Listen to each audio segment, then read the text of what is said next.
it ended up being cheaper to ship it. And oh, sorry, I think I just flipped you off there.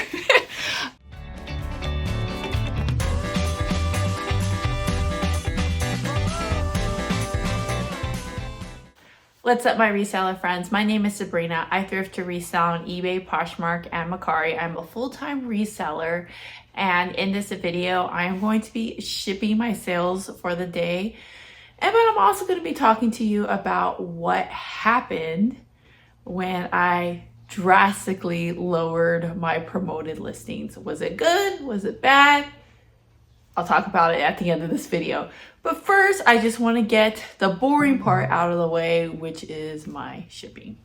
All right, so today, as I film, it is Sunday afternoon, but this video will be posted on Tuesday morning. But we're gonna go ahead and start with my first sale, which is going to be a Barbie sale. And this Barbie is from 2001.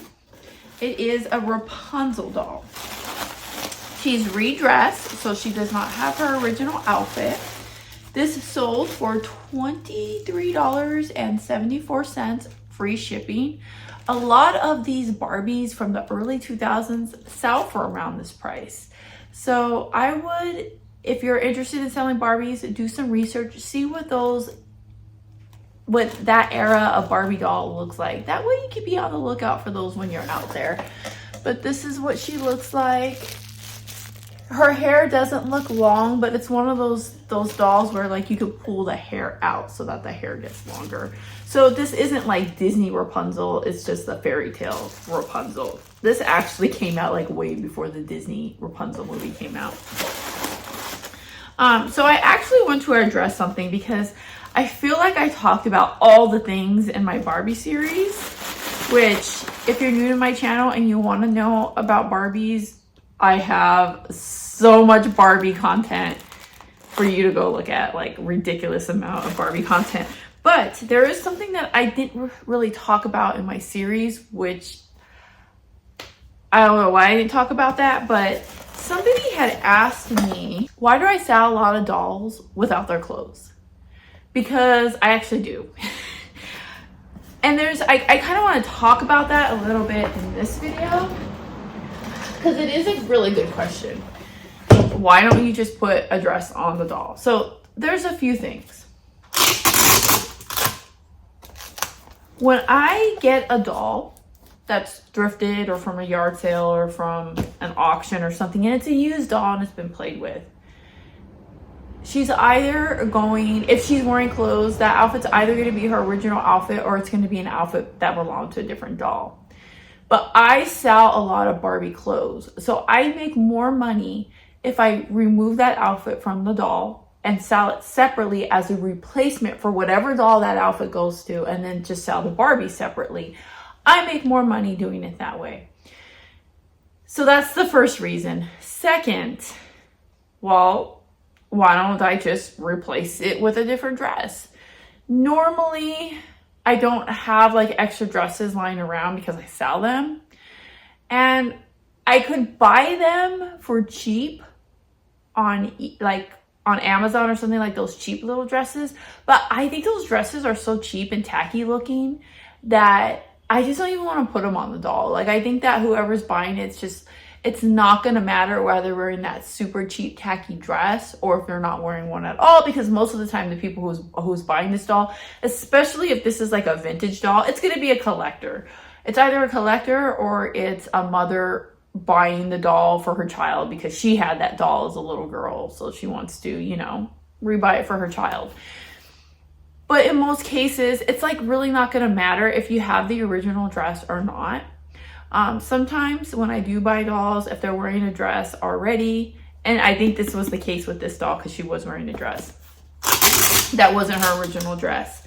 I think if I find out that outfit or dress isn't worth anything, or maybe it has like a little flaw or two on it, I'll just leave it on the doll and sell it like that. But that's typically how I do that. So yeah, that answers that question. All right, so this Rapunzel doll is going to be weighing just under 8 ounces. This is a 8 by 6 by 4. and it's gonna cost me $4.68 to ship. This doll's only been listed for about a month. Next is a Lucky Brand shirt. I had it listed for $14.99 plus shipping or best offer. Someone sent me an offer for $8, which was kind of low. I mean, that's asking half off basically. But I accepted, and the reason why I accepted it is because I've had this shirt listed since August. So it's been about 6 months, and I haven't really gotten much attention on it. So I'm like, you know what, I'll just take the offer of $8. But, you know, there's not really too much special about it. It's just like a graphic tee that says Lucky Brand on it.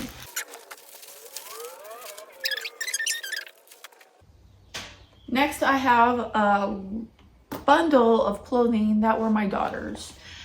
Last time she cleaned out her closet, I separated the clothes for donation and resale, and most of the resale clothes I ended up lotting up with other clothes.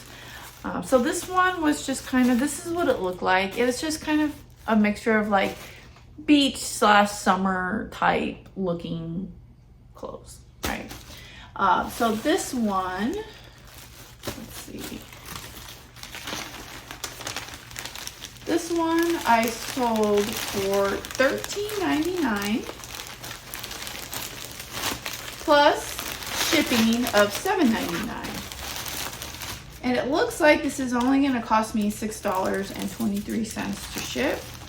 So I made a little extra on the shipping charge. So this next sale is such a stupid sale. I tell you, I sell all my Barbie things. I have no shame. This is all like mix shoes that don't have matching shoes. So, yeah, it sold. I think I accepted an offer on this one. This is another one that I had listed since August. So it took about 6 months. I think I had it listed for $15.99 or something like that. Someone sent me an offer, $13. Ugh, take it. It's just like random shoes. So I'm happy to sell this one. So a couple weeks ago, I think it was 2 weekends ago, I found like cassettes. I don't really find cassettes that often. And I've been kind of wanting to get a few cassettes mixed into my store because I like to sell media, and I just thought that like, since I have like CDs and DVDs and Blu-rays and stuff, that it would be good. Oh, I sell vinyls too. But I thought it would be good to throw some cassettes up in the mix. Now, I know that there's always exceptions, but for the most part, the cassettes aren't really worth that much, especially if they are not sealed, right? The sealed ones do a little bit better. But I got a box of cassette tapes. And it was one day this week where it was super cold and super rainy.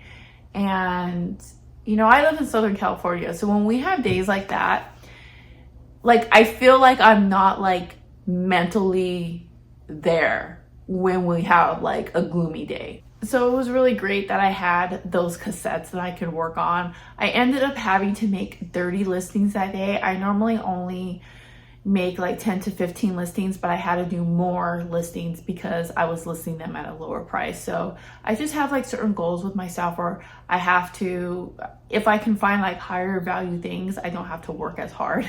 But because these were lower priced items, I did have to like work a little bit harder. But at the same time, it also didn't feel like I was working harder because they were super easy to list, right? Because you just scan the barcodes, and I do them in bulk, so it wasn't that bad. But I took like a small portion of them and sold them separately. I did a couple small little lots, and I did like one big lot of cassettes. So that's how I ended up doing it.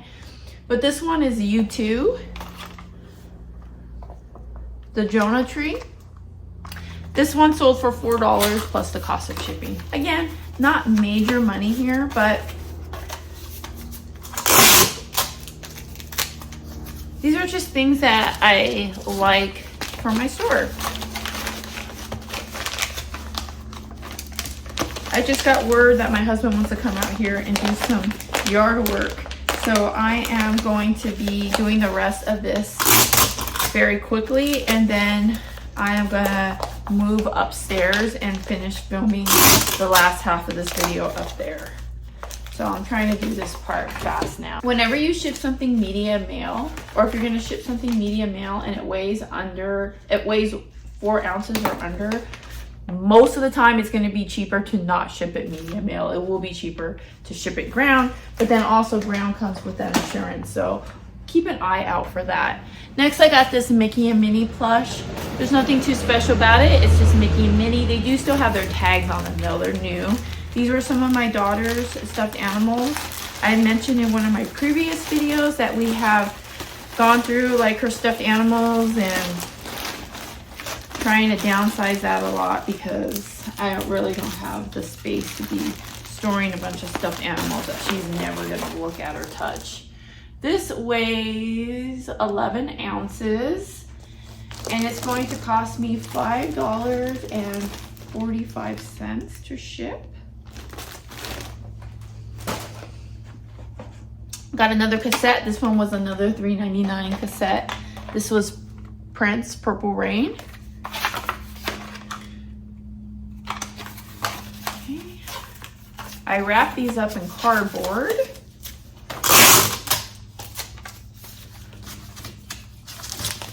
I'm trying to go super fast now. I'm already in trouble. He said I took way too long.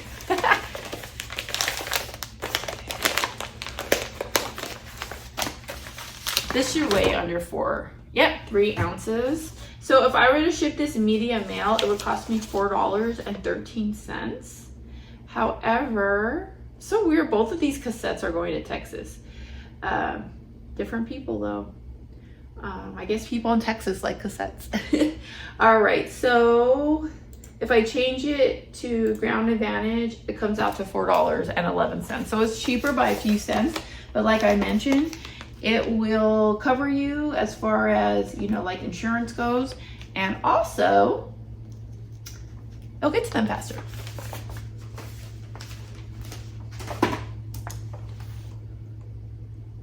More cassettes. These ones, it says a Cyndi Lauper lot of 2 Cyndi Lauper cassettes.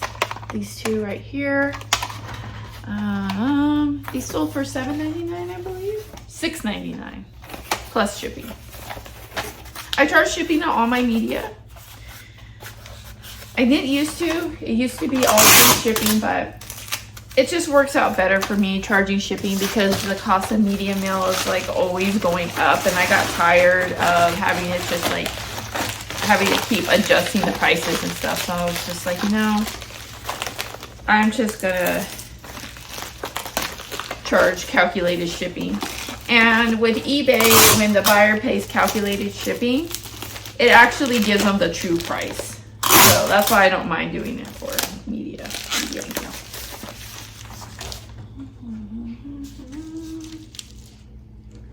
So yeah, this one is going to be shipped media mail, and it's going to cost $4.13.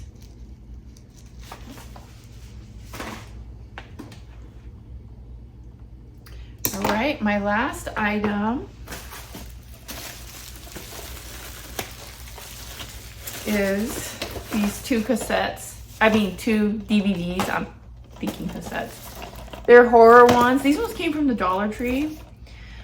When you look at DVDs at the Dollar Tree, it sucks because they normally have like this barcode over the barcode that you need to scan. So it's really hard to scan these. But I went to the Dollar Tree one day and bought a whole bunch of DVDs, and I was like, oh, these are gonna be great, they're only $1, blah blah blah, I don't need to scan them, it's fine. Yeah, it ended up being such a horrible idea. They did really bad. Dude, these have been listed since November of 2021, and they're just selling, and I'm only selling this for $4.24 plus the cost of shipping. Oh, I ran out of my envelopes. I gotta grab some. But yeah, I don't even look at them anymore at the Dollar Tree. I just didn't have good experience. All right, I had to grab some more of these envelopes to put right here. So I And I'm going to print out the labels for these ones, and then I'm going to head upstairs or somewhere else in the house to finish the last part of this video. So I'll be right back.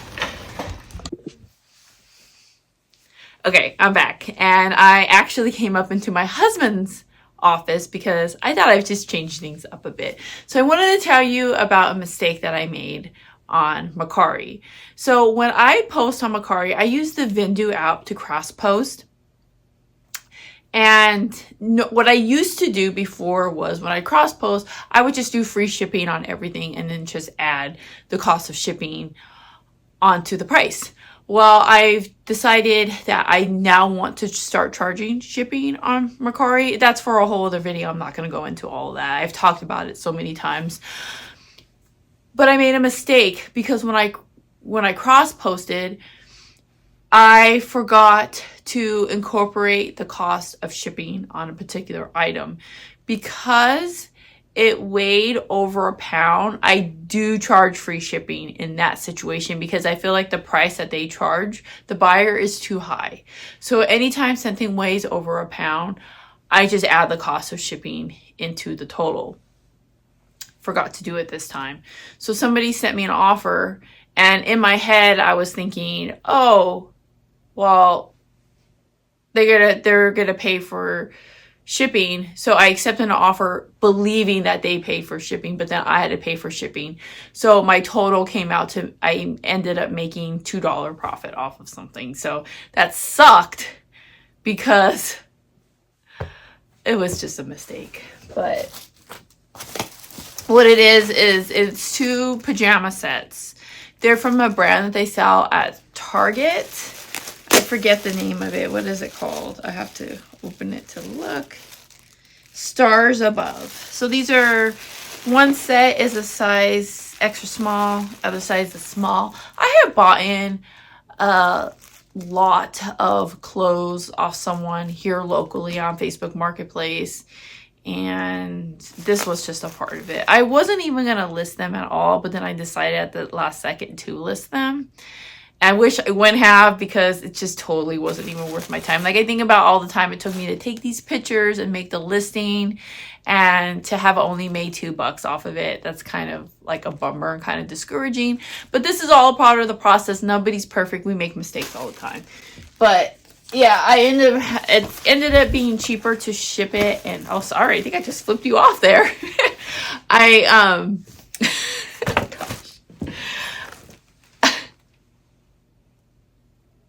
It turned out to be cheaper to ship it in a flat rate envelope. So that's how I'm going to do it. I always just, like, before I put something in, I always just fold this part over a little bit like that.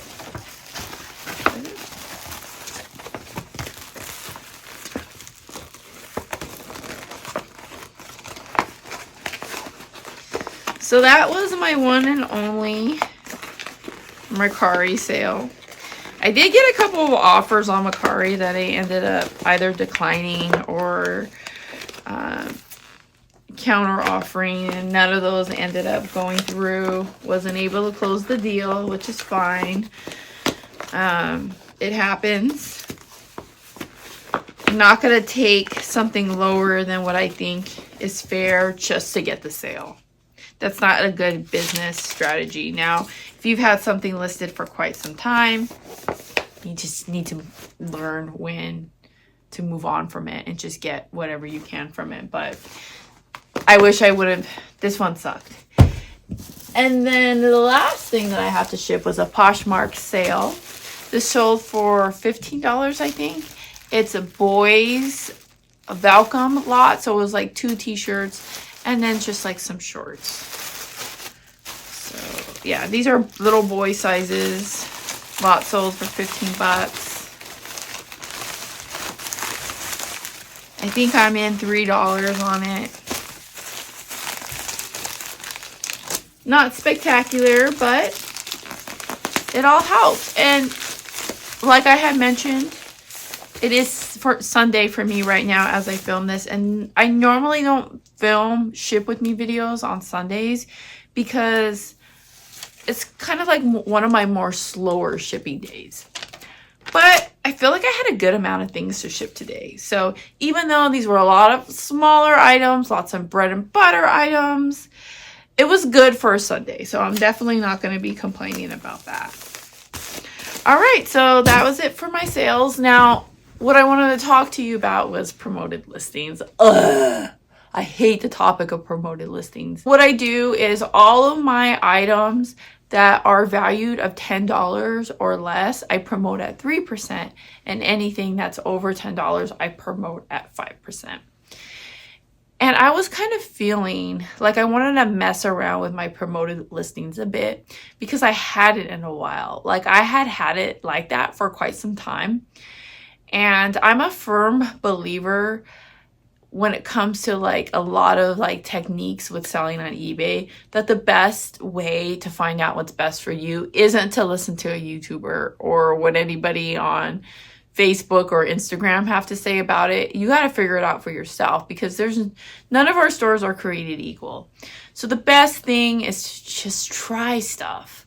So I was thinking, I want to turn off all of my listings because I was thinking like, am I just throwing away money to promote a list? Like, I don't know. Like, how do you know? Like, how do you really know? I mean, they give you statistics, but like, how reliable is it? So I'm going to give you an example of something that pissed me off. So I was looking up comps on something, and there was one person on eBay that had it. One person. Out of all eBay, only one person had this item. And only one listing popped up for this particular item. And guess what? That one listing said sponsored on it. So eBay is forcing the promoted listing on that item. It didn't show like another listing underneath it of the same item, but not promoted. It was just the single one listing promoted. So then it got me thinking, well, what if this person didn't promote that item? Would nothing have shown up? And it's messed up. So that was the thing that was one of the things that made me want to like just try like doing something to bring down my costs on promoted listings. So I'm like, new items, I feel like I don't want to promote them, and I'm going to see what happens. Guys, my impressions and my page views dropped by almost 50%. I'll show you what they look like right here. I only kept it like that for 2 days. And you can see on this picture, like those 2 days, like that is bad. And then look at my sales. There's 2 days where there was like hardly any sales. So I had to go back up and just change it right back to what it was. And then bam, my sales picked back up again. So I have learned from this that I need to promote even my new items. So, yeah. And I'm not going out there and telling you what I think that you should do, but what I will tell you that I think you should do is try different things and find out what's going to work for you. I don't know. It could have been just coincidence, I guess. Maybe. I don't know. And I had said in one of my previous videos that we have to promote. I didn't really mean it like technically that you have to. I mean, no one's forcing you to promote. And then so someone commented and they told me like, you don't have to promote. But I'm going to tell you guys, I feel like I have to promote. Who is in this boat with me? And I'm even feeling like I probably even have to raise it up from higher than 5%. But right now I'm just not there, and I'm not feeling like I want to do that. I feel like 5% is a good price, but just the way that things have been going lately, I really feel like eBay is going to push that upon us to just keep raising that price. So they're being really strategic with what they're doing. They're not really raising the prices of our stores and that stuff, but they're making up for it by not making us, but yet also making us raise our promoted listing prices. So that's just what I have to say about that. I don't want to go into like super detail about promoted listings because for one, I'm not an expert by any means at all. So I don't feel like I really have the right to sit here and talk to you about promoted listings. But what I can do is just tell you my own experiences and what I've noticed from my own end. But keep in mind, it may have to do a lot with the types of items that different people sell. They may have to promote more or less. You know, it's just all about finding that balance. And maybe perhaps eBay was just upset with me because I lowered my promoted listings and they purposely started hiding my listings so that I would go back and do exactly what I just did and raise the price back up. I don't know. It could all be like some sort of like conspiracy or something for all I know. But I do believe stuff like that happens. It's all about the money at the end of the day, guys. And eBay wants their money and so do we. So I don't know. We just gotta just continue to do our best, try different things, see what works out best for us. Yeah, I feel like I've talked too much, guys. I'm going to go make some food. But I love you guys all so much. Thanks so much for sticking around watching my video. Never forget that when you thrift upon a star, all your dreams will come true. I'll see you next time. Bye.